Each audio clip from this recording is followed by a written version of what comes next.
Hello everyone, good afternoon. Welcome back to my channel my simple lifestyle. আশা করি তোমরা সবাই ভালো আছো। আর আমি তোমাদের দুষ্টু মিষ্টি প্রতি চলে এসেছি তোমাদের সামনে একটা নতুন ব্লগ নিয়ে। তো আজকের ব্লগটা হতে চলেছে খুবই ইন্টারেস্টিং। ব্লগটা পুরো দেখো, আশা করি তোমাদের ভালো লাগবে।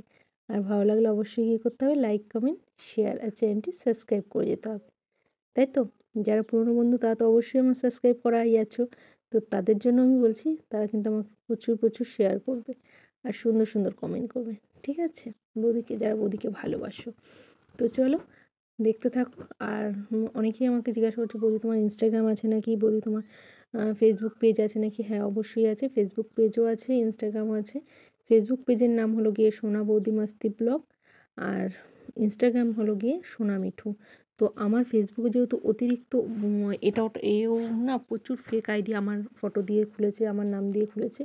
তো ওই জন্য আমি আমার ডেসক্রিপশানে আমি ফেসবুকের পেজের লিঙ্কটা আর ইনস্টাগ্রাম পেজের লিঙ্কটা দিয়ে দিয়েছি। তোমরা একটু একটু কষ্ট করে ডেসক্রিপশানে চলে যাও, যে দেখো লিঙ্ক দেওয়া আছে, ওখানেই করে ক্লিক করে চলে যাও, সাবস্ক্রাইব করে দাও। আর ইনস্টাগ্রামটাতেও সাবস্ক্রাইব করে দিও। কেন বলো তো? ইনস্টাগ্রামটা সাবস্ক্রাইব করে দিলে আমি খুব, ওখানে বেশ সুন্দর সুন্দর তোমরা সাবস্ক্রাইবাররা সুন্দর সুন্দর ভিডিও দেখতে পাবে। তো চলো আর কথা বাড়াবো না, এদিকে দেখো, দেখতে পাচ্ছ আমরা বাঙালি বলে কথা। আর বাঙালির তো দুর্গা উৎসবটা বিরাট বড় একটা উৎসব, সবাই জানো। কারণ এই দিনটার জন্য আমরা আবার একটা বছর আবার অপেক্ষা করব। এই যে মা আসবে আসবে আগমনে যে আনন্দটা, যাওয়ার সময় না ততটাই কষ্ট হয়। যতটা আগমনের যতটা আনন্দ হয়, ততটা কিন্তু মা যাওয়ার সময় তত বেশিটাই কষ্ট হয়, তার থেকেও বেশি। তো মা আসবে, ঘরদোর তো পরিষ্কার করতে হবে, তাই না? নাহলে মাকে নোংরা ঘরে আসবে? একদমই না। তো দেখো একদম কোমরে কাপড় গুঁজে একদম লেগে পড়েছি ঘরদোর পরিষ্কার করতে। আর ওদিকে দেখো ওয়াশিং মেশিনটা বাথরুমে ঢুকিয়ে দিয়েছি, কারণ সত্যি কী কথা কি, আমার ঘরে না জিনিস আনতে, যে আমার ঘর ছোট হয়ে গেছে, আবার কিছু কিছু জিনিস আমাকে বাদ দিতে হবে। কিন্তু এই মুহূর্তে কিছু করার নেই, বাদ টাদ কিছুই দেওয়া যাবে না, যা আছে সবই দরকারি। কারণ এই দেখো শোকেসটা না একদম নষ্ট হয়ে গেছে। শোকেসের পায়াগুলো অ্যাকচুয়ালি 10টা বছর কলকাতায় ভাড়া বাড়ি থেকেছি, অনেক বাড়ি ঘুরেছি, এদিক ওদিক করে করে না আমার জিনিসপত্র অনেক নষ্ট হয়ে গেছে। তো কী আর করা যাবে, এই মুহূর্তে তো আর জিনিসপত্র কেনাকাটি করা যাবে না নতুনত্ব, সেরকম ক্ষমতাও নেই। আর থাকলেও সত্যি কথা কি এই মুহূর্তে করতাম না, কারণ ঘরে আগে নিজের বাসস্থানটা ঠিক করা উচিত, তারপরে। তো যাই হোক, ওই জন্য এখন আর কিছু করছি না, এটাকেই আপাতত পুছে বেছে ঠিক করে। তো এই শোকেসটা কিনেছিলাম আমার বিয়ের পর। আমরা আমার বর কিছু টাকা দিয়েছিল, আর আমি কিছু টাকা দিয়ে এই জিনিসটা কিনেছিলাম। তো দেখো এটা না কাঁচটা ভেঙে গেছে, প্লাস কাঁচটা লাগাও হয়েছিলাম, কিন্তু তারপর দেখলাম চারিধারটা না পায়াগুলো নষ্ট হয়ে গেছে, তারপরে চারিধারে অনেক জন ধরে গেছে। তো এখানে আমি কারখানা খুঁজেছিলাম, যে যদি ওটাও যদি রং চটে গেছে সেগুলো সেগুলো পরিষ্কার টরিষ্কার করে রং টং নতুন করে করা। তো এখানে না কারখানা নেই, তো কী আর করা যাবে। তো ভেবেছি থাক, এই মুহূর্তে যদি কোনো সময় সম্ভব হয় এটা বিক্রি করে আর কিছু পয়সার মধ্যে দিয়ে নতুন আবার একটা নিয়ে নেব। তো দেখো ওগুলো, এই জিনিসগুলো আর সরাচ্ছিলাম।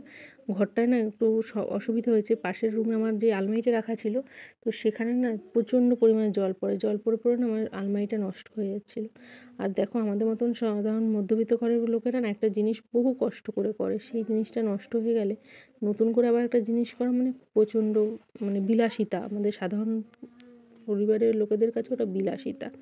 তো যেটা আছে সেটা দিয়েই তো আপাতত কাজ চালাতে হবে। তো ওই জন্য ও ঘর থেকে আলমারিটা এই ঘরে আনবো, আর এই ঘরে যেই দেয়ালটা ভালো আছে সেই দেয়ালটায় না এই জিনিসগুলো রাখা ছিল।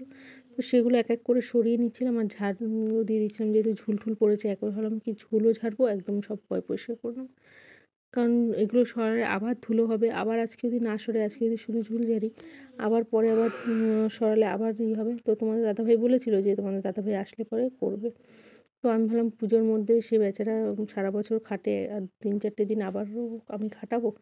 ওই জন্য আর করলাম না। বললাম না, আমি নিজে নিজেই করার চেষ্টা করি, যতটা পারি করি, তারপর যতটা না পারবো তখন হলে তোমার দাদাভাই করবে। তো যাই হোক, মোটামুটি ফুলফিল হয়ে গেছিলো। শুধু আলমারিটা আমি নিজে হাতে নিতে পারিনি, তার জন্য আমাকে দুটো লোক নিয়ে আসতে হয়েছিল পয়সা দিয়ে। কারণ আলমারিটা এতটা পরিমাণে ভারী না, আমি আলমারির সব জিনিস বের করে ফেলেছি, তারপরও প্রচণ্ড পরিমাণে ভারী, আমার দ্বারা সম্ভব হচ্ছিল না একার দ্বারা। তো ওই কারণে বাধ্যগত একজন কাকাকে আর একজন দিদিকে ডেকে নিয়ে এসেছি, ওরা দুজনে হাতে হাতে ধরেছে, ওদের টাকা দিয়েছি, তারপর ওই জিনিসটা সরিয়ে নিয়েছি। কারণ আমি ভাবলাম কি আলমারিটার জন্য শুধু শুধু তোমাদের দাদাভাই আবার কবে আসবে, ততদিন যদি আরও বৃষ্টি হয় আবার সেই একই সমস্যা হবে, থাক দরকার নেই, যখন হাত দিয়েছি তাহলে একটু দুটো পয়সা গেলেও যাক, আর কি করা যাবে, কিন্তু কাজটা কমপ্লিট করে রাখি আমি। তো দেখো এই একদিকে একদম স্নান করে ফেলেছি। সকালবেলা কিন্তু রান্নাবান্না করে খাওয়া দাওয়া করে নিয়েছি। কেন বলো তো? আমি জানি যে ঝুল ঝাড়তে ঝাড়তে এগুলো সব পরিষ্কার করতে করতে আমার অনেক সময় লাগবে।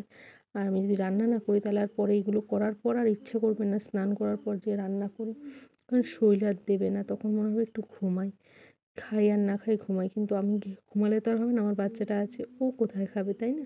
তো সেই মতে দেখো পরিষ্কার করে নিয়েছি। আর পরিষ্কার করার আগেই আমি ওই জন্য রান্না করে নিয়েছি, রান্না করে ছেলেকে খাইয়ে দিয়েছি।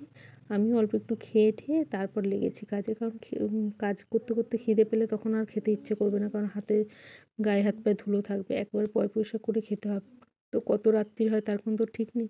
ওই জন্য আর কোনো দিকে না তাকিয়ে অল্প দুটো খেয়ে একবারে কাজে কোমর বেঁধে লেগে পড়েছি। আর যেরকম ভাবনা চিন্তা সেরকমই হয়েছে, জানো তো? আমার সন্ধ্যা 7টা বেজে গেছে এগুলো সব পরিষ্কার করে উঠতে।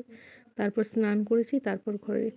তো সেই মতে ওই জন্য ভাবো সকাল থেকে তো এমনি আমি খাওয়া দাওয়া হয় না আমার সেরকম। তো যদি এত বেলা অবধি রাত অবধি যদি না খেয়ে থাকতাম তাহলে আরও শরীর খারাপ হতো। তো ওই জন্য রীতিমতন খেয়ে নিয়েছি, একদিকে ভালোই হয়েছে, পরে ভাবছিলাম। আর এই আলমারিটা দেখতে পাচ্ছ, এই ছোটো আলমারিটা, এই ছোটো আলমারিটা আমার মা আমাকে দিয়েছিল। আমি না খুব শখ করে কিনেছিলাম জিনিসটা। আমার খুব কালারটা পছন্দ হয়েছিল। আমার মা, আমার ছেলে যখন হয়েছিল তখন আমার মার সঙ্গে দোকানে যেয়ে আমি কিনে এনেছিলাম।